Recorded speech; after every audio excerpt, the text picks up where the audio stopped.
எனக்கு பிரியமானவர்களே, ஒரு ஆடானது அதோடைய தன்மை என்னதுன்னா, திசை அறிவு என்பது ஒன்று கிடையவே கிடையாது. அது மந்தையை விட்டு சீக்கிரமாக எளிதாக அது தொலைந்து போவதற்கு எல்லா வாய்ப்புகளும் இருக்கிறது.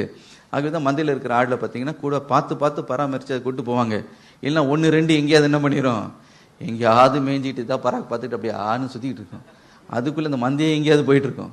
இந்த மந்தை ஒரு 2 கிலோமீட்டர் போயிட்ட பிறகு அது ஐயோ எங்கே போனாங்களா, விட்டு போனாங்க, திரும்பி எப்படி வருதுன்னா அது வழி தெரியாது. தொலைஞ்சு போனாலும் திரும்ப வர்றதுக்கு தெரியாது. ஆகவே தான் ஆடு வழி விலகி போய்விடும். எனக்கு பிரியமானவர்களே, ஆனால் நம்ம நல்மேய்ப்பர் எப்படிப்பட்டவராம், ஒரு ஆடு அந்த மந்தையை விட்டு அது சென்றாலும் அதை தேடி மலைகளும் குன்றுகளிலும் மேலே கீழே இறங்கி கடைசியில் அந்த வழி விலகி போன அந்த ஆடை கண்டுபிடித்த உடனே அவருக்கு அவ்வளோ மகிழ்ச்சி, அதை மீண்டுமாக மீட்டுக் கொள்ளுகிறவர். ஹல்லேலூயா.